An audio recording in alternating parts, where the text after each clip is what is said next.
Terima kasih Bu, Masya Allah, Alhamdulillahirrahmanirrahim. Assalamualaikum warahmatullahi wabarakatuh.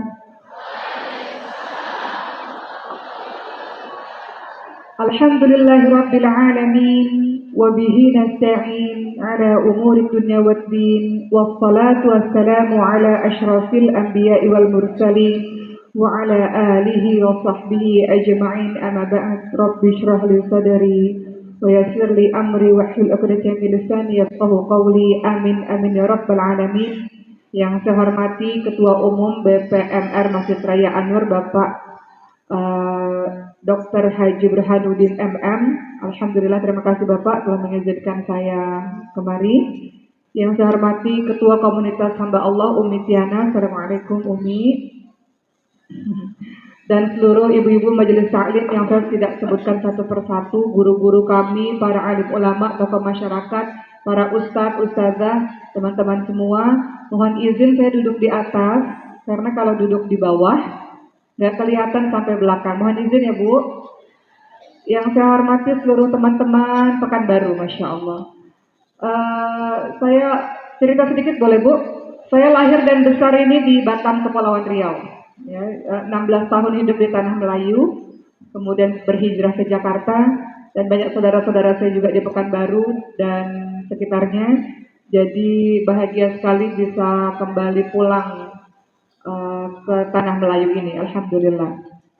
Ibu-ibu yang saya cintai, teman-teman semua, ada baiknya sebelum kita mulai, saya ingin sekali memulai hari ini dengan berzikir bersama-sama. Subhanallah, walhamdulillah. Boleh? Saya ingin mulai hari ini dengan kita zikir dulu, kita menghadirkan hati kita ketika kita menyebut nama Allah Subhanahu wa taala. Dan mohon izin temanya saya rubah ya Bu. Saya lagi ingin sekali membahas tentang ciri-ciri orang bertakwa. Boleh Bu? Baik, sekarang kita berzikir sama-sama. Subhanallah walhamdulillah wa la ilaha wallahu akbar wa la haula wa la quwwata illa billahil aliyyil azim. Subhanallah walhamdulillah wa la ilaha illallah Allahu akbar wa la haula wa la quwwata illa billahil aliyyil azim. Alhamdulillahirabbil alamin. Ibu sekalian, ketika kita berzikir mengingat Allah Subhanahu wa taala, tidak hanya di lisan kita, tapi kita menghadirkan hati ketika kita menyebut-nyebut nama Allah. Dalam surah Al-Anfal ayat 2, Allah Subhanahu wa taala berfirman, A'udzu billahi minasyaitonir rajim. Innamal mu'minuna alladziina idza dzukirallahu wajilat qulubuhum wa idza tuliyat 'alaihim ayatuhu zadatuhum imanan wa 'ala rabbihim yatawakkalun.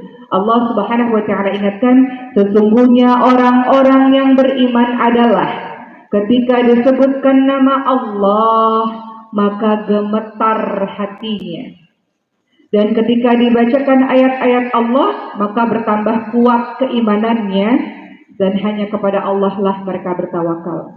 Jadi mudah-mudahan dimulai dengan menyebut-nyebut nama Allah tadi ada sesuatu terasa di hati kita, ibu-ibu sekalian, yang menandakan bahwa kita termasuk golongan atau mendapatkan ciri-ciri dari orang-orang yang beriman. Bagaimana Sya'bannya ibu-ibu semua? Alhamdulillah sudah ganti puasa-puasa hutangnya semuanya.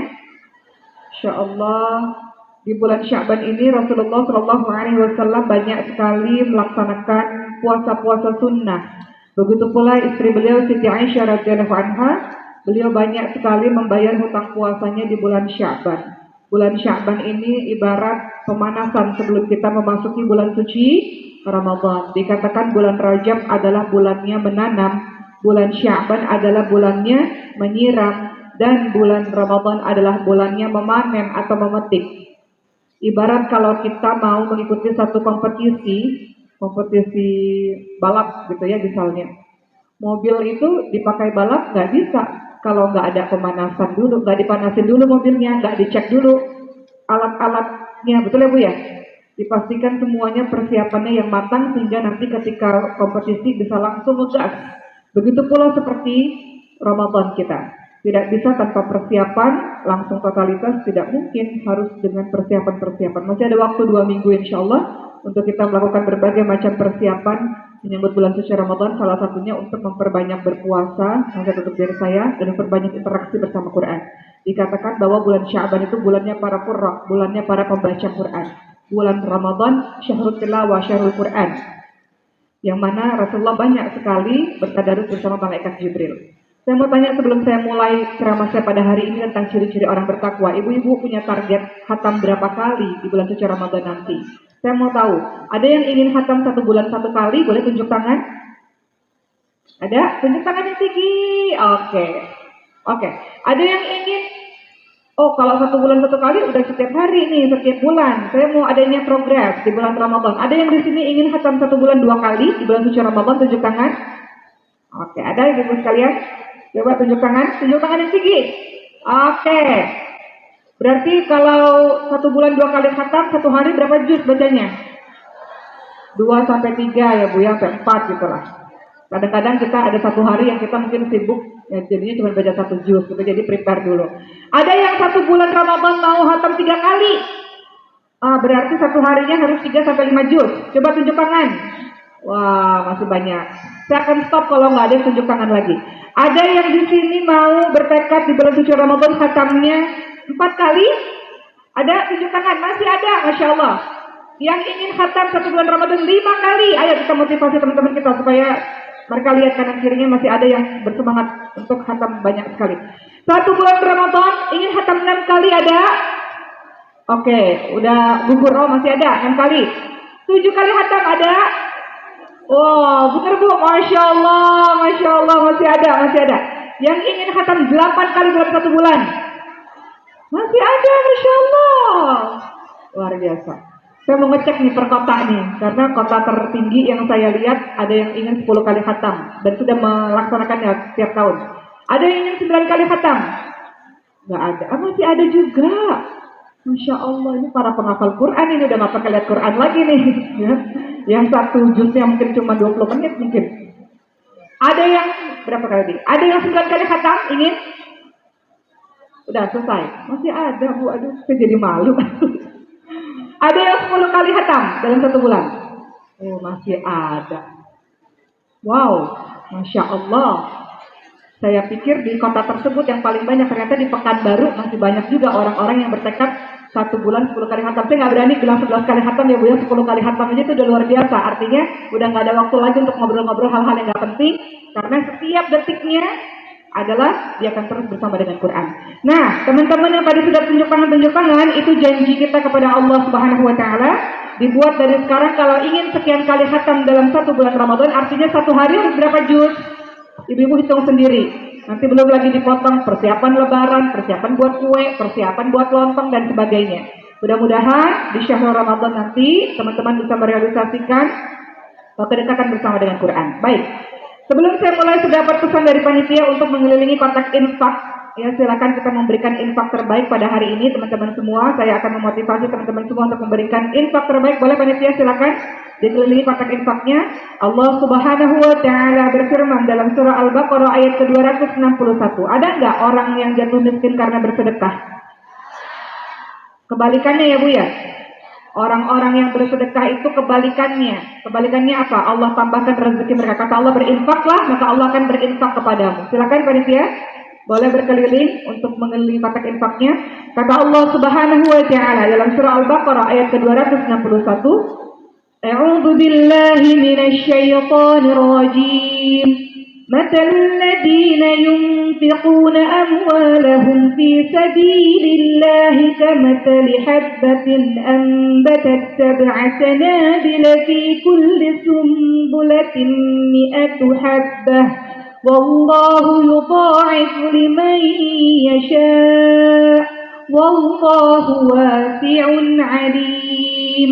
Kata Allah Subhanahu wa taala, perumpamaan orang-orang yang menginfakkan hartanya di jalan Allah seperti sebutir biji yang menumbuhkan 7 tangkai. Pada setiap tangkai ada 100 biji. Allah melipat gandakan bagi siapa yang Allah kehendaki. Allah Maha luas lagi Maha mengetahui. Oke, panitia masih terus menyebarkan kotak infaknya. Ibu tahu orang-orang yang berinfak bukan orang-orang yang mampu, tapi orang-orang yang mau. Betul? Betapa banyak orang-orang yang ketika mampu tapi kikir, pelit, kedekut, bakhil. Apalagi itu sebutannya. Saya mau motivasi dulu sambil panitia keliling mengenai kotak infak sebelum kita bahas tentang ciri-ciri orang bertakwa. Ibu-ibu tahu beberapa keutamaan sedekah? Sedekah itu adalah amalan yang utama. Apa kata Rasulullah? Tangan di atas lebih baik daripada tangan di bawah. Sayyidina Umar bin Khattab mengatakan, sesungguhnya amalan-amalan itu saling membanggakan diri. Maka sedekah pun berkata pada amalan-amalan yang lain, akulah yang paling utama di antara kalian. Kedua, apa sih manfaat dari sedekah? Melindungi diri dari bencana. Ulama mengatakan sesungguhnya sedekah bisa memberikan pengaruh yang menakjubkan, bisa menolak dari berbagai macam bencana, sekalipun pelakunya adalah seorang pendosa zalim atau orang yang tidak beriman, karena Allah akan menghilangkan bencana dengan perantara sedekah tersebut. Saya ingat ketika ibu saya jatuh sakit, koma di rumah sakit, pakai ventilator 11 hari, dokter-dokter mengatakan banyak sedekah, karena sedekah bisa menolak bala, menolak bencana. Ketiga, berlipat gandanya pahala. Ya, barang siapa yang bersedekah dengan 1 biji kurma yang berasal dari mata pencaharian yang baik, kata Rasulullah, maka sesungguhnya Allah akan menerimanya, kemudian dipelihara untuk pemiliknya, sebagaimana di antara kalian memelihara anak kuda sehingga sedekah itu menjadi besar seperti gunung. Pahalanya luar biasa. Keempat, orang-orang yang sedekah apalagi teman-teman sekalian dapat menghapus dosa dan menghapus kesalahan. Kita banyak dosa ibu semua. Saya pun pendosa. Ada kita yang bersih daripada dosa? Tidak ada. Kata Rasulullah, bersedekahlah kalian walaupun dengan sebiji kurma. Sebab sedekah mampu memenuhi kebutuhan orang yang kelaparan dan memadamkan kesalahan sebagaimana air memadamkan api. Jadi kalau mau bertobat kepada Allah, mau Allah ampuni dosa-dosa kita, maka salah satunya dengan perantara sedekah. Kelima, apa sih manfaat sedekah? Menjadikan harta berkah dan terus berkembang. Lihat orang-orang yang hartanya banyak. Salah satu yang membuat hartanya banyak, bisnisnya lancar, usaha-usahanya lancar, pasti karena sedekah. Dalam surah Saba ayat 39 dikatakan, barang siapa atau barang apa saja yang kamu nafkahkan di jalan Allah, maka Allah akan menggantinya. Karena orang-orang yang bersedekah akan dimudahkan jalannya menuju ke surga Allah Subhanahu wa taala. Ibu lihat ciri-ciri orang bertakwa ada juga dalam surah Ali Imran 133 sampai Ali Imran 135. Kata Allah Subhanahu wa taala, beberapa di antara karakter orang-orang yang bertakwa adalah alladzina yunfiquna fi sarra'i wal dharra'i wal kadhimil ghaidhi wal 'afina 'anil nas wallahu yuhibbul muhsinin. Ya, dalam surah Ali Imran 134 dikatakan orang-orang yang menafkahkan hartanya baik di waktu lapang maupun di waktu sempit, dan orang-orang yang menahan amarahnya dan memaafkan kesalahan orang lain, wallahu yuhibbul muhsinin. Allah menyukai orang-orang yang berbuat kebaikan. Alladzina yunfiquna fis sarra'i wad dharra'i wal kadhimil ghaidhi wal 'afina 'anil nas wallahu yuhibbul muhsinin. Jadi orang-orang yang bersedekah akan dimudahkan jalannya menuju ke surga Allah Subhanahu wa taala. Alhamdulillah, itu sedikit tentang sedekah. Kembali kita menunggu teman-teman berinfak. Hari ini saya mau bahas mengenai ciri-ciri orang-orang yang bertakwa. Ibu-ibu bisa buka Quran atau bisa buka handphonenya, silahkan. Karena saya akan membahas mengenai ciri orang bertakwa dalam surah Az-Zariyat ayat ke-15 sampai Az-Zariyat ayat ke-19. Kalau ibu-ibu pengen tahu ciri-ciri orang bertakwa, di antaranya ada dalam surah Ali Imran 133 sampai 135 dan juga Az-Zariyat 15 sampai 19. Namun yang saya bahas pada hari ini adalah ciri-ciri orang bertakwa dalam surah Az-Zariyat 15 sampai Az-Zariyat ayat ke-19. Allah Subhanahu wa taala berfirman, sudah dibuka Qur'annya? A'udzu billahi minasyaitonir rajim. Kata Allah Subhanahu wa taala, "Innal muttaqina fi jannatin wa 'uyun." آخذين ما آتاهم ربهم إنهم كانوا قبل ذلك محسنين kanu qalilan minal laili ma yahja'un wa bil ashari hum yastaghfirun wa fi amwalihim haqqul lis-sa'ili wal mahrum. Dalam surah Az-Zariyat 15 sampai 19 kita akan bahas satu persatu. Allah Subhanahu wa taala berfirman yang artinya, sesungguhnya orang-orang yang bertakwa berada di taman-taman surga, di mata air sambil mengambil apa yang diberikan kepada mereka oleh Tuhan mereka. Siapakah mereka? Siapakah orang-orang bertakwa yang dijanjikan surga ini oleh Allah Subhanahu wa taala? Sesungguhnya mereka itu sebelum itu di dunia adalah orang-orang yang suka berbuat baik. Yang pertama. Kedua, mereka sedikit sekali tidur di waktu malam. Ketiga, dan di akhir-akhir malam mereka memohon ampun kepada Tuhan mereka. Yang keempat, dan pada harta-harta mereka ada hak untuk orang miskin yang meminta dan orang miskin yang tidak mendapat bagian. Jadi 4 poin ini yang akan kita bahas pada hari ini. Ciri-ciri orang bertakwa menurut surah Az-Zariyat ayat ke-15 sampai surah Az-Zariyat ayat ke-19. Pertama kita bahas teman-teman sekalian. Yang pertama tadi kata Allah Subhanahu wa taala, jadi ciri orang bertakwa ada 4 ya Bu ya. Suka berbuat baik, rajin qiyamul lail, suka memohon ampun atau beristighfar di waktu sahur, di penghujung malam. Ketiga, suka berbagi dan memberi kepada orang-orang yang membutuhkan. 4 poin pada hari ini kita akan bahas. Pertama, berbuat baik. Wallahu yuhibbul muhsinin. Dalam surah Ali Imran 134 Allah menyukai orang-orang yang berbuat baik. Kalau teman-teman lihat dalam surah Al-A'raf ayat ke-8 Allah Subhanahu wa taala berfirman, maka barang siapa berat timbangan kebaikannya, mereka itulah orang-orang yang beruntung. Di kepala kita tiap hari sibuk, apa yang kita bisa lakukan untuk beramal saleh, untuk kita bisa berbuat baik.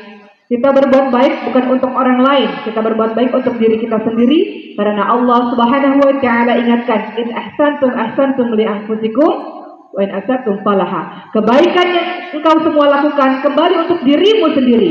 Kejahatan yang kau lakukan kembali untuk dirimu sendiri. Dan kalau kita berbuat baik lillah karena Allah, maka nggak perlu tuh kita mengharap balasan dari manusia. Kalau kita berbuat baik, syarat berbuat baik, syarat beramal soleh yang diterima oleh Allah apa? Lillah karena Allah dan mengikuti apa yang dicontohkan oleh Rasulullah SAW. Berbuat baik kalau lillah kira-kira capek nggak? Capek gak? Enggak bakal capek. Berbuat baik kira-kira kalau lillah berujung kecewa gak kalau tidak diapresiasi? Enggak. Berbuat baik bukan buat siapa-siapa. Ibu berbuat baik pada suami bukan untuk suami ibu. Ibu berbuat baik pada suami karena Allah memerintahkannya begitu. Ibu berbuat baik karena Allah Subhanahu wa taala. Jadi mau diapresiasi nggak diapresiasi, ibu akan tetap teguh istiqamah berbuat baik karena faman ya'mal mithqala dzarratin khairan yarah. Kebaikan sebiji zarah Allah akan balas. Teman-teman berbuat baik, kadang-kadang orang lain lihat, kadang-kadang orang lain nggak lihat, kadang-kadang orang lain nggak hargai. Nggak apa-apa, nggak ada masalah. Kita nggak mencari perhatian manusia kok. Kalau kita bergantung pada apresiasi manusia, kecewanya kecewa banget Bu, bener nggak? Saya udah berbuat baik kok disakitin, saya berbuat baik kok nggak diapresiasi, saya berbuat baik kok malah dikhianatin, saya berbuat baik kok malah nggak disebut-sebut, misalnya, kok nggak dianggap perbuatan baik saya? Semua perbuatan baik yang kita lakukan lupakan. Tapi kalau orang lain berbuat baik kepada kita, kita ingat sepanjang masa dan kita balas kebaikannya dengan yang lebih baik. Karena kalau kita bergantung pada penilaian manusia, teman-teman sekalian capek, sedih, kecewa, dan membuat kita berhenti dari berbuat kebaikan. Apa bedanya orang-orang ikhlas dan orang-orang riya? Ikhlas itu lawannya riya. Ikhlas itu adalah lillah karena Allah. Riya itu berbuat ketika dipuji-puji orang, dilihat orang, baru dia bersemangat. Ciri-ciri orang ikhlas adalah ada orang, gak ada orang, dilihat atau tidak dilihat, dipuji atau gak dipuji, atau bahkan dicaci maki, perbuatan baiknya tetap sama. Kenapa? Gak terpengaruh pada penilaian manusia. Engkau puji aku kek, engkau hina aku kek, kau lihat ataupun tak lihat, aku tidak peduli. Yang aku lakukan adalah berbuat baik terus istiqamah karena aku mengharapkan pahala dari Allah Subhanahu wa taala. Setiap kebaikan sebiji zarah yang ibu lakukan, maka akan dibalas oleh Allah Subhanahu wa taala. Saya cerita sedikit Bu sebelum kita bahas tentang ayat-ayat yang lain. Beberapa teman mengatakan, apa sih rahasia safari dakwah itu nggak capek? Safari dakwah itu artinya kita melakukan beberapa kali ceramah dalam satu hari, Bu. Ya, kadang-kadang pagi, siang, sore, malam di 4 masjid yang berbeda, di kota-kota yang berbeda. Kemudian akhirnya ketika dalam perjalanan, akhirnya kita berpikir bersama-sama dengan tim. Kita nggak bakal capek dalam berbuat baik, mudah-mudahan Allah nilai sebagai perbuatan baik, kalau kita melakukannya 3 hal. Ini juga berlaku bukan hanya untuk safari dakwah, untuk semua amal soleh yang Ibu lakukan. Kita nggak bakal capek melakukan perbuatan-perbuatan baik kalau kita lakukan ini dengan 3 hal. Pertama, kalau kita lillah. Kalau kita lillah, kita tidak akan capek. Karena kita tahu semua yang kita lakukan sekecil apapun Allah lihat dan Allah balas. Betul, Bu? Kedua, kita nggak akan pernah capek dalam melakukan kebaikan. Apapun kebaikan yang ibu-ibu lakukan, kalau ibu-ibu melakukannya dengan penuh cinta. Ibu-ibu mengerjakan pekerjaan rumah tangga, nyuci sendiri, nyapu, masak, ngurusin anak. Capek nggak? Capek. Tapi tetap terus dilakukan karena apa? Penuh cinta. Cinta itu melahirkan energi yang begitu besar sehingga kita punya kekuatan untuk bisa terus melakukan perbuatan tersebut. Betul ibu-ibu sekalian? Contoh, saya bisa ceramah di Pekanbaru. Kemarin saya ke Duri, kemudian di Dumai. Dari Dumai semalam ke Pekanbaru. Saya ceramah kan bukan saya seorang, Bu. Di belakang ini kan banyak tim-tim, ya Bu ya. Para volunteer, sukarelawan yang meninggalkan anaknya, suaminya, rumahnya, tenaganya diberikan untuk dakwah ini, pikirannya, segala sesuatunya. Capek nggak? Kalau baring di kasur sih capek, tapi senang melakukannya, ya enggak? Kadang-kadang ibu-ibu dalam majelis taklim, ibu buat satu acara untuk meramaikan masjid. Kadang-kadang capek secara fisik, tapi senang melakukannya. Itu yang membuat kita terus bergerak dalam melakukan kebaikan, karena kita cinta. Kalau sudah cinta, ada energi besar untuk kita bisa melakukan yang luar biasa. Maka dalam melakukan perbuatan baik, hadirkan cinta, perasaan cinta, supaya kita termotivasi untuk terus bergerak. Ketiga, perbuatan baik tetap istiqomah kita bisa lakukan kalau kita berjamaah, kalau kita bersama-sama. Kadang-kadang kita capek, ayo temanku, bareng-bareng yuk. Misalnya ibu-ibu di bulan Ramadan mau ikut kelas tadarus di masjid misalnya, ikut kelas Quran, aduh capek nih, males nih. Ayo bareng-bareng. Kalau bareng-bareng semangat nggak? Semangat. Kalau bareng-bareng bakalan ada yang nyemangatin nggak kalau kita lagi males, kita lagi lelah, ada yang motivasiin nggak? Ada, bareng-bareng. Jadi kita bisa berbuat baik dengan istiqomah asalkan kita lakukan 3 hal, yaitu kita lillah karena Allah. Ya Allah, aku hanya mengharap ridha darimu ya Allah. Aku mengharap pahala hanya darimu ya Allah. Tidak peduli pada penilaian manusia. Gak dilihat atau kan gak dipuji, gak dibayar ataupun gak diapresiasi, gak apa-apa ya Allah. Karena yang kulakukan lillah karenamu ya Allah. Lillah itu membuat kita ringan dalam melakukan amal soleh. Betul Bu? Kedua, cinta, penuh cinta. Guru saya mengatakan, Oki, sebelum kamu ceramah, kamu harus memandang semua jemaah dengan mata yang penuh cinta. Karena dakwah itu adalah cinta. Semua yang di hadapanmu itu adalah hambanya Allah, adalah umat Rasulullah SAW yang mau dekat kepada Allah. Jadi pandang dengan penuh cinta. Lakukan dakwah itu dengan penuh cinta. Jadi cinta, ibu juga begitu. Ibu-ibu ngurus suami juga penuh cinta. Padahal kadang-kadang kesel sama suami, kadang-kadang bertengkar juga, tapi itu tetap masak tuh. Tetap nyiapin bajunya, nyuci, nyetrika bajunya tuh kenapa? Cinta. Ibu hadirkan cinta dalam melayani atau mengurus keluarga. Ketiga, berjamaah bersama-sama. Insya Allah dengan begitu, maka teman-teman semua akan bersemangat dalam melakukan amal soleh. Apa sih manfaat kita melakukan amal soleh dalam kehidupan kita? Umur kita nggak banyak ibu-ibu sekalian. Dikatakan umurnya umat Rasulullah di 60 sampai 70 tahun. Di sini kalau ada mbah-mbah, nenek-nenek yang umurnya lebih daripada itu bonus. Kemudian dalam agama kita dikatakan umur 40 tahun, hati-hati nih, ini sudah warning. Kalau di usia 40 tahun masih melakukan amal-amal buruk, nanti niscaya seterusnya akan begitu. 40 tahun ini menjadi patokan. Ibarat kalau kita lagi naik pesawat, Bu. Naik terbang sampai atas nih, 40 tahun nih. Ini siap-siap mau turun nih, Bu. Nih, siap-siap nih mau landing nih. Jadi hati-hati untuk teman-teman semua yang sudah berusia 40 tahun. Kalau sampai usia 40 tahun masih melakukan hal-hal yang buruk, khawatir nanti seterusnya tidak akan berhenti dari maksiat tersebut. Jadi 40 tahun adalah warning. Sebelum 40 tahun, ya siap-siap juga. Bukan berarti muda-muda, senang-senang, foya-foya, bukan. Masa muda itu akan menentukan masa tuamu juga. Begitu ya teman-teman semua. Sekarang kita akan bahas fadilah, keutamaan dari amal saleh. Tentu saja orang-orang yang melakukan amal saleh hidupnya akan menjadi indah dan bahagia. Kadang-kadang kita hidupnya sedih, kita hidupnya merana, mungkin kurang beramal saleh.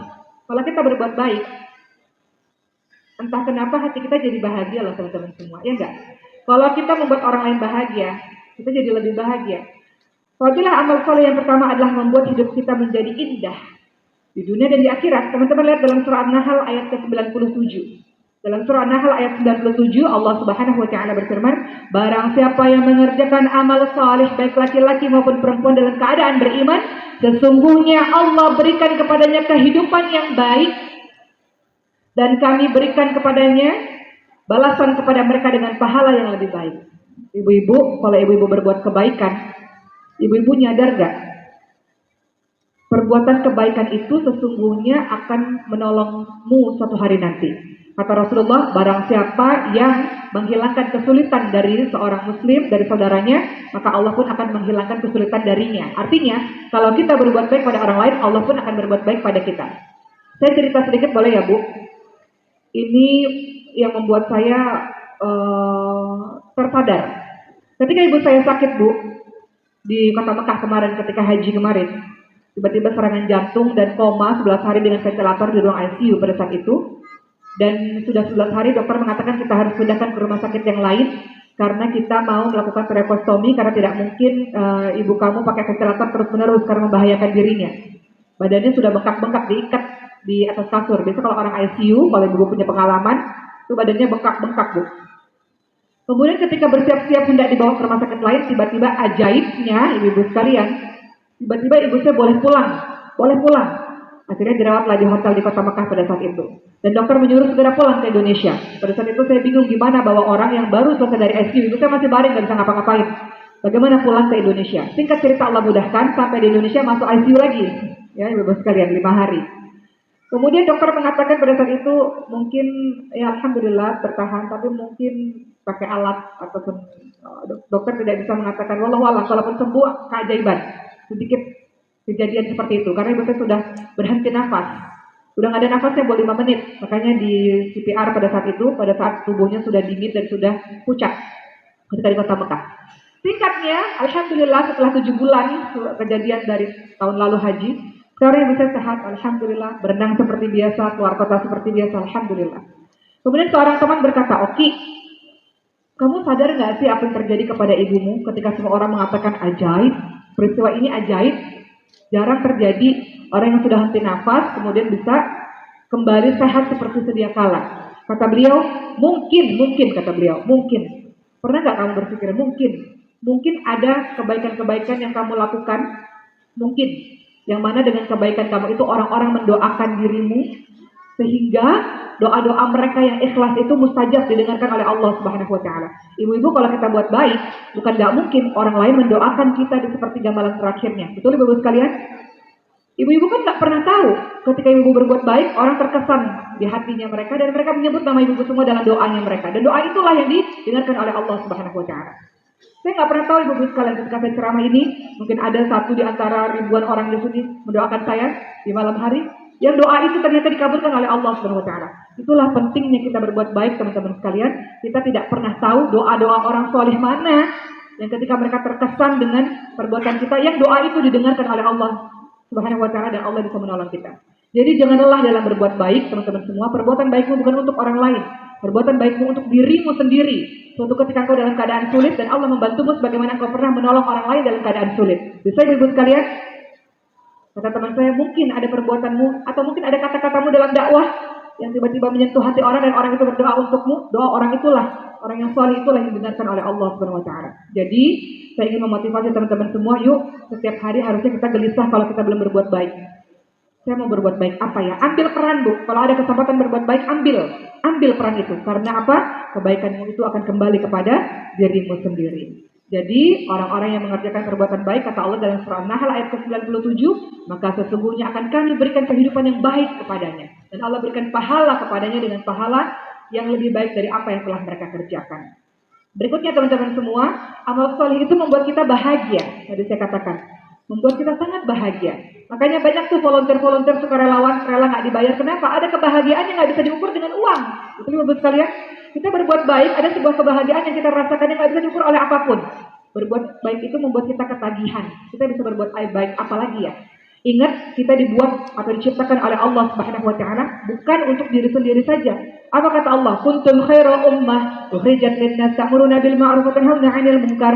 Kamu sekalian adalah umat terbaik yang dilahirkan untuk manusia, punya tugas mengajak manusia pada kebaikan, mencegah manusia pada kemungkaran, berbuat baik. Kata Rasulullah sallallahu alaihi wasallam, khairun nas anfa'uhum lin-nas. Sebaik-baik orang adalah orang yang bermanfaat untuk orang lain. Ibu-ibu punya harta, berikan harta di jalan Allah. Ibu-ibu punya ilmu, berikan ilmu di jalan Allah. Ibu-ibu punya tenaga, berikan tenaga di jalan Allah. Lakukan apapun yang kita bisa di jalan Allah Subhanahu wa taala. Jadi, mulai sekarang dibuat nih targetnya. Saya mau melakukan kebaikan apa ya? Saya mau melakukan kontribusi apa ya untuk masyarakat lebih banyak. Begitu ya, teman-teman semua. Kata Allah dalam surah Maryam ayat 96, sesungguhnya orang-orang yang beriman dan beramal salih, kelak Allah yang Maha Pemurah akan menanamkan dalam hati mereka rasa kasih dan sayang. Orang-orang yang berbuat baik itu Allah buat hatinya penuh cinta dan orang-orang pun mencintainya. Apa kata Rasulullah SAW? Apabila Allah mencintai seorang hamba, kalau Allah mencintai kita, teman-teman semua, Allah akan memanggil malaikat Jibril. Apa kata Allah? Sesungguhnya aku, kata Allah, mencintai fulan, maka cintai dia. Lalu Jibril pun mencintai orang yang berbuat baik ini, orang yang dicintai oleh Allah ini. Kemudian Jibril menyeru pada penduduk langit, pada para malaikat, sesungguhnya Allah mencintai fulan, kalian semua cintai dia. Maka seluruh penghuni langit, para malaikat-malaikat juga mencintainya. Kemudian dijadikan dirinya dicintai oleh orang-orang di muka bumi ini. Jadi kalau orang-orang berbuat baik, dia dicintai Allah, dicintai para malaikat, dicintai oleh penduduk bumi. Orang-orang yang baik itu terpancar, Bu. Wajah-wajah yang penuh ketulusan itu terpancar. Pernah nggak ngelihat orang yang biasa aja, dibilang cantik banget juga enggak, tapi dia punya aura tersendiri. Aura-aura kebaikan, ketulusan, kebersihan hati. Pernah nggak, Bu?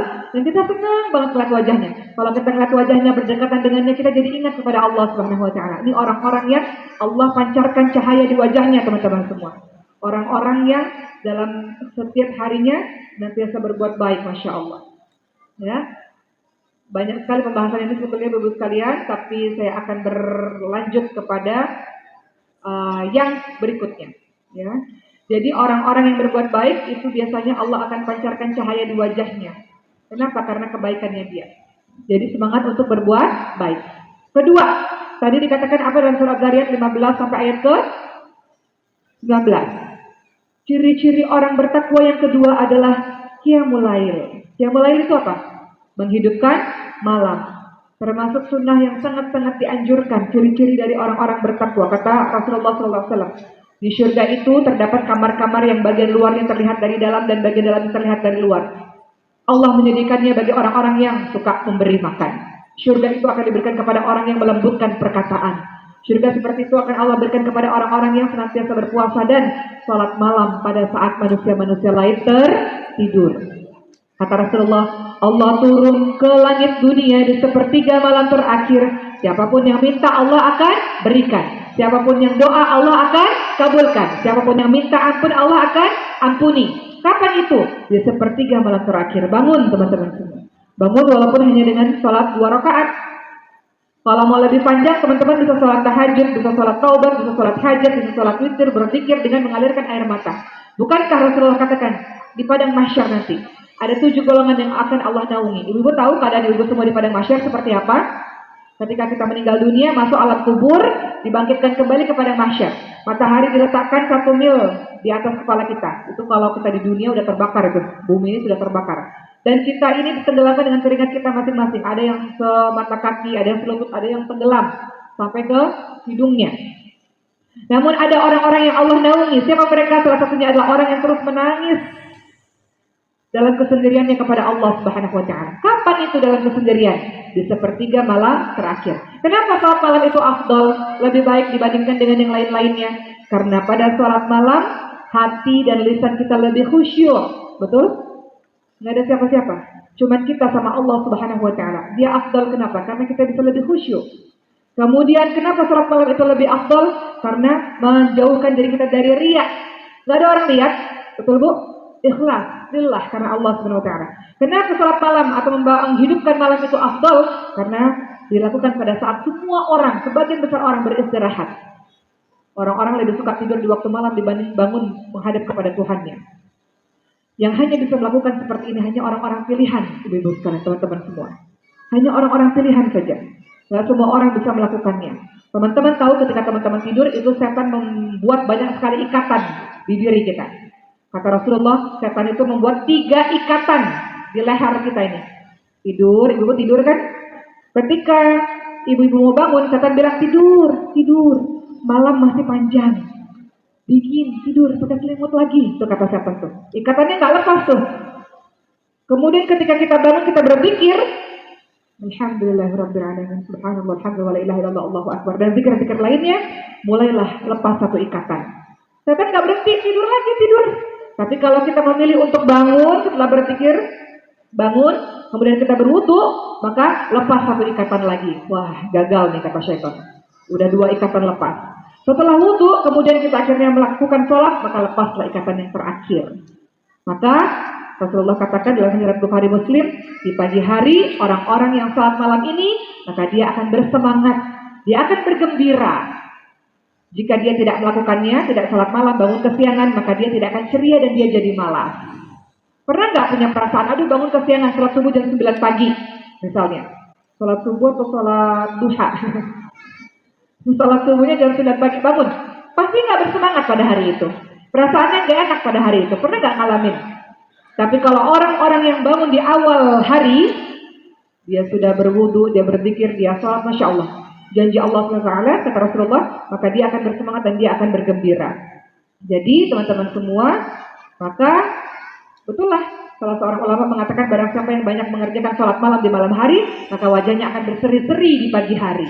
Jadi cara untuk berseri-seri di pagi hari bukan skincare doang untuk sekalian, tapi orang-orang yang selalu meluangkan waktunya untuk berdua-duaan dengan Allah Subhanahu wa taala. Coba teman-teman ingat, kalau kita jatuh cinta pada orang, kita pasti selalu rindu ingin bertemu dengannya, betul? Rindu ingin mendengar dia berkata-kata, rindu ingin ngobrol. Benar nggak? Kalau ada waktu untuk bertemu, pasti selalu bersiap-siap dengan sebaik mungkin untuk bertemu dengan orang yang kita cintai. Sama seperti teman-teman, kalau teman-teman mengaku mencintai Allah, kalau kita mencintai Allah, kita pengen lama-lama ngobrol sama Allah. Ngobrol sama Allah tuh gimana? Doa. Pengen lama-lama dengar Allah ngobrol sama kita. Allah ngobrol sama kita lewat apa? Baca Quran, itu kalam Allah, perkataan Allah, firman Allah. Pengen buru-buru jumpa. Kapan itu? Di sepertiga malam terakhir. Kata Rasulullah, Allah turun ke langit dunia. Kita kalau ketemu sang kekasih, kita mesti mempersiapkan dengan sebaik mungkin. Sama kalau ingin bertemu dengan Allah Subhanahu wa taala, bersiap-siap dengan sebaik mungkin di sepertiga malam terakhir tersebut. Ibu lihat dalam surah Al-Furqan ayat 64, ciri orang-orang saleh, ciri-ciri ibadur rahman. Salah satunya adalah walladzina yabituna li rabbihim sujada wa qiyama, dan orang-orang yang melalui malam hari dengan bersujud dan berdiri untuk Rabb mereka. Maka jangan heran orang-orang yang selalu bangun salat malam ini, apapun ujian yang Allah berikan kepada kehidupannya, dia pasti menghadapinya dengan tenang. Kenapa? Karena dia sudah menangis berlama-lama di sepertiga malam terakhir. Karena dia sudah mengadukan begitu banyak persoalan kehidupannya di sepertiga malam terakhir. Sehingga ketika di pagi hari, di siang hari gak tampak wajah kesedihan itu di hadapan para manusia. Karena dia sudah mengadukannya kepada Rabb-Nya yang Maha Kuat. Dia bersandar kepada yang Maha Kuat, kepada Allah Subhanahu wa taala. Maka kehidupannya kelihatannya tenang. Dia punya ciri-ciri sabar. Sabar itu didapat dari mana? Karena dia sudah menghabiskan keluh kesahnya di malam hari bersama dengan Tuhannya. Ibu-ibu kalau punya masalah, kalau bergantung pada diri sendiri gak mungkin kuat. Tapi bergantung kepada yang Maha Kuat. Siapa dia? Allah Subhanahu wa taala. Kata Allah, "Wala tahinu wala tahzanu wa antumul a'launa in kuntum mu'minin." Jangan lemah. Jangan kau sedih. Sesungguhnya kau ditinggikan derajatnya kalau engkau orang-orang yang beriman. Allah tidak pernah meninggalkanmu, engkau yang meninggalkan Allah Subhanahu wa taala. Teman-teman lihat dalam surah Al-Baqarah, Masya Allah, ini juga ayat yang menjadi hiburan bagi saya. Ketika kita lagi sedih, ingat ayat ini. Kadang-kadang kalau lagi sedih kita tanya, ya Allah, kau di mana ya Allah? Pernah nggak begitu? Kau lihat nggak ya Allah apa yang kula hadapi ya Allah? Sedih ya Allah, aku sakit ya Allah, aku terpuruk ya Allah, kau di mana ya Allah? Kadang-kadang kita bertanya seperti itu kan? Maka Allah menjawab dalam surah Al-Baqarah ayat ke-186. Allah Subhanahu wa taala berfirman, "A'udzu billahi minasy syaithanir rajim. Wa idza sa'alaka 'ibadi 'anni fa inni qarib أجيب دعوة الداعي إذا دعان فليستجيبوا لي وليؤمنوا بي لعلهم يرشدون. Dalam surah Al-Baqarah ayat 186 kata Allah, dan apabila hamba-hambaku bertanya kepadamu ya Muhammad tentang aku, maka katakanlah bahwa aku sangat dekat. Sesungguhnya aku dekat. Aku kabulkan permohonan orang yang berdoa apabila dia berdoa kepadaku. Hendaklah mereka itu memenuhi perintahku dan beriman kepadaku agar mereka memperoleh kebenaran. Jadi Allah katakan aku dekat. Aku gak kemana-mana. Aku tetap di sini. Aku menunggumu di sepertiga malam terakhir. Engkau yang kemana saja selama ini. Sudah lama gak datang kepada Allah. Sudah lama gak mengalirkan air mata di hadapan Allah Subhanahu wa ta'ala. Sudah lama gak merintih kepada Allah. Allah rindu kepada kita teman-teman semua. Saking rindunya Allah kepada kita, Allah kasih ujian-ujian kesedihan. Karena saat engkau sehat, saat engkau kaya, saat engkau bahagia, mana air matamu? Mana rintihanmu? Gak ada. Saat engkau dalam keadaan sukses, mana khusyukmu? Gak ada. Maka Allah berikan kau ujian silih berganti dengan kesedihan supaya kau datang kembali kepada Allah, merintih kembali kepada Allah. Allah suka melihat air matamu yang mengalir, yang terseduh-seduh itu dengan rintihanmu itu. Allah senang, Allah rindu. Kadang-kadang Allah harus memberikan ujian-ujian kesedihan supaya kau kembali lagi kepada Allah dengan hati yang penuh dengan khusyuk, teman-teman semua. Teman-teman, Masya Allah. Jadi ternyata ciri-ciri dari orang-orang yang bertakwa adalah dia akan selalu bangun malam. Qiyamul Lail menghidupkan malam, bukan hanya sekedar salat. Qiyamul Lail menghidupkan malam dimulai dari ba'da isya sampai subuh, bisa dengan baca Quran, bisa dengan berzikir kepada Allah Subhanahu wa taala. Betul Ibu sekalian? Bisa dengan belajar mendengarkan ceramah dan sebagainya. Jadi orang-orang yang haid sekalipun, orang-orang yang menstruasi sekalipun bisa menghidupkan malam dengan zikir-zikirnya. Jadi silakan kita untuk bangun dan menghidupkan malam-malam kita. Di Ramadan nanti, ibu-ibu tarawih, jangan tinggalkan tarawih ya Bu. Bisa dilakukan berjamaah, bisa dilakukan di rumah. Jangan, karena tarawih itu hanya dilakukan di bulan suci Ramadan. Itu pun kalau kita sampai di bulan Ramadan. Kita nggak pernah tahu, mungkin Ramadan tahun depan kita nggak ketemu lagi. Orang-orang yang meninggal dunia nggak harus sakit dulu. Banyak orang-orang meninggal dunia mendadak, tiba-tiba kecelakaan meninggal dunia, tiba-tiba serangan jantung meninggal dunia. Ayah saya meninggal dunia ke dalam keadaan serangan jantung. Allahumma firlahu warhamhu wa'afu anhu. Jadi teman-teman sekalian, salah satu yang kita targetkan di bulan Ramadan selain baca Quran tadi, sesuai dengan kadar kemampuannya masing-masing, berikutnya adalah jangan tinggalkan tarawih. Karena tarawih itu hanya dilakukan di bulan suci Ramadan. Kalau tak sempat beramai-ramai berjamaah di masjid, bisa di rumah, tidak ada masalah. Lakukan tarawih itu. Dan lakukan qiyamul lail. Qiyamul lail, tarawih bagian dari qiyamul lail. Tapi setelah itu kita tidur, bangun. Menjelang sahur itu bangun. Salatlah, taubat, salatlah, hajat, salatlah apapun. Witir sebagai penutup misalnya salat. Teman-teman semua. Jadi mudah-mudahan kita tergolong sebagai orang-orang yang melakukan qiyamul lail. Ketiga, ciri orang bertakwa dalam surat Dzariyat 15 sampai 19. Apa tadi? Meminta ampun, beristighfar kepada Allah Subhanahu wa taala. Suatu ketika ada seorang datang kepada ulama namanya Hasan Al-Basri. Tolonglah wahai Syekh, saya ini berpuluh-puluh tahun gak punya anak. Amalan apa yang harus saya lakukan? Kata Hasan Al-Basri, istighfar. Orang kedua datang, kami ini terlilit hutang, miskin, kami perlu rezeki lebih banyak. Apa yang harus kami lakukan? Amalan apa yang harus kami lakukan? Karena kesulitan ekonomi seperti ini. Kata Hasan Al-Basri, istighfar. Orang ketiga mengatakan, di kampung kami kering, kerontang, kemarau, tidak ada hujan. Semuanya mati, hewan-hewan mati, tanaman mati. Apa amalan yang harus kami lakukan? Istighfar. Ibu-ibu lihat dalam surah Nuh, ayat 10 sampai ayat 12. Ternyata kuncinya adalah istighfar. Beristighfar kepada Allah Subhanahu wa taala. Rasulullah sallallahu alaihi wasallam banyak sekali beristighfar. 70 sampai 100 kali dalam satu hari, padahal sudah dijamin masuk surga. Beristighfar, teman-teman semua. Masya Allah, dahsyatnya istighfar itu luar biasa. Teman-teman lihat, ya.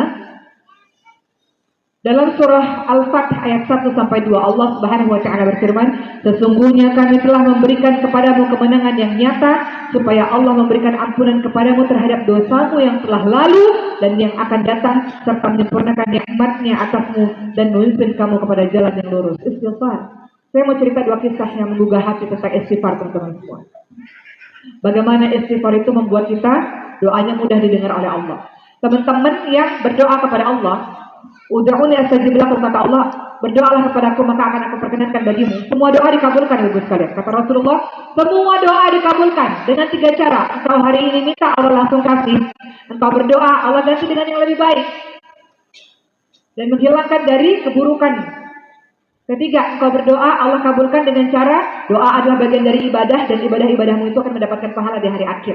Semua doa dikabulkan. Namun kita bertanya, tapi ada kok doa-doa yang sampai hari ini belum dikabulkan oleh Allah? Mungkin sebab maksiat yang kita lakukan. Makanya dihapus dengan istighfar. Ibu-ibu, simak cerita ini. Ini Masya Allah, cerita yang menggugah hati saya tentang bertaubat kepada Allah Subhanahu wa taala. Di zamannya Nabi Musa, ibu sekalian. Pada saat itu terjadi kekeringan yang amat dahsyat. Kemarau. Tidak ada air sama sekali. Mereka kesulitan minum. Hewan-hewan ternak mati. Tanaman-tanaman mati. Maka Nabi Musa alaihissalam mengumpulkan seluruh kaumnya untuk berdiri di lapangan. Bermunajat kepada Allah Subhanahu wa taala. Bersama-sama berdoa agar Allah turunkan hujan. Maka ketika semuanya berdoa kepada Allah. Ingat Nabi Musa itu adalah Nabi yang bisa bicara kepada Allah.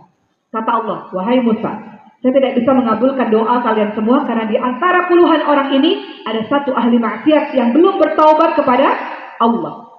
Karena maksiat ini menghalangi doa kita dikabulkan oleh Allah Subhanahu wa taala. Maka akhirnya Nabi Musa menyeru kepada seluruh kaumnya, di antara kalian ada satu orang yang menyebabkan doa kita terhalang dikabulkan oleh Allah Subhanahu wa taala. Karena orang ini adalah ahli maksiat. Wahai kalian yang merasa diri kalian adalah ahli maksiat, keluar dari barisan ini, keluar. Supaya kita bisa berdoa dengan khusyuk dan Allah mengabulkan doa kita. Sebab orang ini doa kita tidak dikabulkan oleh Allah. Kira-kira apa yang terjadi, Bu? Di antara kumpulan orang itu ada satu orang yang badannya gemetar. Dia tahu bahwa dialah yang disebut-sebut oleh Nabi Musa alaihissalam. Apa yang dilakukan oleh orang ini, teman-teman sekalian? Diam di tempat atau keluar dari barisan? Diam di tempat atau keluar dari barisan? Kenapa diam di tempat? Malu. Kalau saya keluar dari tempat ini, semua kaum saya akan tahu bahwa saya lah sang pendosa itu. Ya Allah, malunya aku ya Allah. Dengan badan yang gemetar, keringat yang bercucuran dan air mata yang mulai menetes, dia menunduk. Ya Allah, astagfirullahaladzim ya Allah, akulah pendosa itu ya Allah. Gara-gara aku seorang ya Allah yang menyebabkan doa semua teman-temanku ini tidak didengarkan olehmu ya Allah. Ya Allah, akulah pendosa yang hari ini bertaubat kepadamu ya Rabb. Akulah ahli maksiat yang banyak mendurhakaimu wahai Allah. Ampuni aku ya Allah. Ampuni aku ya Rabb. Astagfirullahaladzim. Astagfirullahaladzim. Astagfirullahaladzim. Terus berapa ratus, berapa ribu dia mengucapkan astagfirullahaladzim dengan penuh khusyuk. Dia berharap agar Allah mengampuninya. Ibu tahu apa yang terjadi? Tiba-tiba ada awan mendung dan tiba-tiba hujan deras turun. Maka kata Nabi Musa alaihissalam, ya Allah, belum ada orang yang keluar dari barisan ini. Pendosa itu masih ada di antara kami ya Allah. Kenapa sudah diturunkan hujan? Kata Allah, orang itu sudah bertaubat kepadaku. Kata Nabi Musa alaihissalam, siapa orang itu ya Allah? Saya tidak tahu. Siapa, tunjukkan kepada saya siapa orang itu ya Allah. Kata Allah, haruskah aku membuka aib orang tersebut yang sudah bertaubat kepadaku ya Musa? Haruskah aku menyebutkan siapa nama orang itu? Ibu-ibu tahu tidak? Allah menutupi semua dosa-dosa kita sampai hari ini di hadapan mata manusia lainnya, betul? Kita nggak perlu mengakui dosa-dosa depan orang lain, enggak. Allah menutupi semua aib kita, semua dosa kita. Kenapa? Saking Allah sayangnya kepada kita. Karena Allah masih ingin taubat dari kita, ibu-ibu semua. Kenapa orang-orang lain masih cinta pada kita, masih hormat pada kita, masih mau berteman dengan kita? Karena Allah masih menutupi siapa diri kita. Allah menutupi aib-aib kita. Ibu-ibu semua, apakah ketika orang mengatakan Masya Allah baiknya orang ini karena kita betul-betul baik? Bukan. Karena Allah menutupi kesalahan kita. Betul? Karena Allah menutupi siapa sesungguhnya diri kita, maksiat yang kita lakukan. Kalau Allah buka, menjijikkan diri kita ini teman-teman semua. Itulah yang disebut Allah Ar-Rahman Ar-Rahim. Allah Maha Pengasih, Maha Penyayang, Allah Maha Pengampun. Allah mengampuni kita semua. Allah tunggu taubat kita. Kemana dia? Kenapa nggak datang-datang? Allah masih kasih kesempatan. Allah tutup semua dosa-dosa kita sampai hari ini. Maka Masya Allah, Allah Subhanahu wa Ta'ala mengampuni dosa orang tersebut dan Allah kabulkan doanya, teman-teman. Maka kita semua adalah pendosa. Saya pun pendosa, ibu-ibu sekalian. Kemarin saya cerita sama salah seorang tim, ibu-ibu, kalau saya ceramah di tempat seperti ini, banyak orang ingin bersalaman kan, ibu-ibu sekalian kan? Kadang-kadang pada ingin memeluk, kadang-kadang ingin bersalaman, kadang-kadang ingin minta foto. Ibu-ibu tahu nggak? Saya nggak pernah cerita ini sebenarnya. Saya cuma cerita pada hari ini di sini, perasaan saya. Ibu tahu nggak? Saya sedih loh, ibu sekalian. Ketika banyak orang yang kemudian ketika saya selesai ceramah, mereka mau salaman sama saya, mereka mau peluk saya. Dalam hati saya sedih sekali. Karena saya berkata pada Allah, ya Allah, Kau buat semua orang ini mencintai saya, ya Allah. Kenapa? Bukan karena saya baik, ya Allah. Tapi karena Engkau yang maha baik menutupi aib-aib saya, ya Allah. Saya lah pendosa, saya lah orang yang masih banyak salahnya. Dan kemudian Kau buat orang-orang ini akhirnya mau bersalaman denganku, ya Allah, mau mencintaiku, ya Allah. Bukan karena saya baik, teman-teman semua. Bukan. Tapi karena Allah maha baik yang menutupi dosa-dosa saya di hadapan ibu-ibu semua. Yang membuat ibu-ibu mau mendengarkan ceramah-ceramah saya. Maha baik Allah, Masya Allah. Yang membuat saya ini diterima di hadapan ibu-ibu semua. Saya ini sama sama ibu-ibu semua. Banyak dosanya, banyak salahnya. Tapi maha baik Allah Subhanahu wa Ta'ala, Masya Allah, yang buat ibu-ibu semua mau bertahan di sini ngedengerin saya. Kalau Allah buka siapa sesungguhnya saya, apa aib-aib saya, gak ada seorang pun yang mau dengerin saya, ibu semua. Maka begitu pula dengan kita. Banyak dosa kita, teman-teman semua. Banyak kesalahan kita. Rasul saja yang dijamin masuk surga masih terus beristighfar. Bagaimana dengan kita? Banyak durhaka kita kepada Allah Subhanahu wa Ta'ala. Banyak jahatnya kita ini, banyak zalimnya kita ini. La ilaha illa anta subhanaka inni kuntu minadh dhalimin. Ya Allah, banyak dosa ya Allah. Banyak salah ya Allah. Banyak maksiat ya Allah. Mau jadi orang baik ya Allah. Mau jadi orang baik enggak? Mau jadi orang baik ya Allah. Kasih kesempatan ya Rabb. Bantu ya Allah untuk jadi orang baik ya Rabb. Bantu untuk jadi hamba-Mu yang lebih baik. Bantu untuk bisa istiqamah bersama Quran ya Allah. Bantu untuk bisa bangun salat malam ya Allah. Bantu untuk bisa rajin kajian ya Allah. Bantu untuk bisa mengamalkan apa yang telah kami pelajari ya Allah. Bantu untuk bisa meninggalkan maksiat. Bantu ya Rabb. Doa sama Allah teman-teman sekalian. Ya Allah, bantu ya Allah. Mau jadi anak yang baik untuk kedua orang tua kami, yang sabar dalam merawat orang tua kami ya Rabb. Yang gak mudah ya Allah. Kadang-kadang orang tua makin tua, makin membuat hati kita sakit dengan perkataannya. Kadang-kadang orang tua yang sakit membutuhkan kesabaran tinggi dari anaknya. Bantu ya Allah. Mau jadi anak yang lebih baik di sisa-sisa orang tua, sisa-sisa usia mereka ini ya Rabb. Ketiga, doa teman-teman semua. Mau jadi istri yang baik ya Allah. Banyak salahnya, banyak durhakanya, banyak gak taatnya ya Rabb. Keempat, doa mau jadi ibu yang lebih baik untuk anak-anak ya Allah. Mau lebih sabar, mau lebih berilmu ya Allah. Mau betul-betul dalam membimbingnya ya Allah. Sehingga dia menjadi anak kebanggaan Engkau dan Rasulnya ya Allah. Doa ibu-ibu semua. Allah yang bisa tolong kita untuk jadi orang yang lebih baik. Kadang-kadang kita ini udah tahu ajaran agama Allah, masih kita langgar lagi. Kadang-kadang udah tahu ayat-ayat Allah, masih memperturutkan hawa nafsu lagi. Itulah kita, si pendosa yang tidak tahu diri ini teman-teman semua. Minta sama Allah ya Allah menjadi orang baik. Yang ketika orang lain lihat kita, kemudian orang akan ingat Allah Subhanahu wa Ta'ala. Yang ketika orang berinteraksi dengan kita, orang-orang akan segera taat kepada Allah Subhanahu wa Ta'ala. Mau jadi orang lebih baik ya Rabb. Begitu teman-teman semua. Banyak basahkan lisan kita ini dengan berzikir kepada Allah Subhanahu wa Ta'ala. Kadang-kadang kita nggak tahu diri. Kadang-kadang kita begitu kurang ajar di hadapan Allah Subhanahu wa Ta'ala. Saya pun yang bicara ini pun pendosa teman-teman semua. Banyak dosa, banyak salah. Tapi Allah maha baik. Siapa yang paling baik yang mencintai kita tanpa syarat, yang tidak pernah meninggalkan kita? Siapa? Allah. Kalau kita cinta sama orang, sekuat cinta kita, mungkin dia bisa nyakitin kita, mungkin dia bisa berkhianat kepada kita, mungkin dia bisa melukai hati kita, tapi Allah tidak. Yang meninggalkan Allah siapa? Kita. Allah nggak ninggalin kita, kita ninggalin Allah. Kita nggak bangun salat malam, kita nggak ngaji istiqamah. Kita nggak sholat sunnah, padahal sholat wajib kita banyak kurangnya. Ya Allah, durhakanya diri ini ya Allah. Banyak salahnya diri ini ya Allah. Kurang ajarnya diri ini ya Allah. Mudah-mudahan ibu sekalian, saya mohon doa dari ibu semua. Saya yang banyak dosanya ini juga pengen jadi orang baik sama seperti ibu semua. Saya juga pengen Bu, dalam sisa-sisa usia ini melakukan amal-amal soleh juga pengen. Sama seperti ibu semua. Pengen ibu semua di akhir hidup ini matinya husnul khatimah, pengen ibu semua. Pengen ketika dicabut ruhnya oleh malaikat pencabut nyawa dalam keadaan yang ringan, pengen ibu semua. Pengen masuk surga, pengen ketemu sama ayah saya lagi yang udah tiada, ketemu sama orang-orang yang sudah tiada, pengen ibu semua. Tapi tak mudah jadi orang baik itu. Kadang-kadang udah pengen jadi orang baik, kadang-kadang memperturutkan hawa nafsu. Kadang-kadang belok kanan, belok kiri, masih begitu.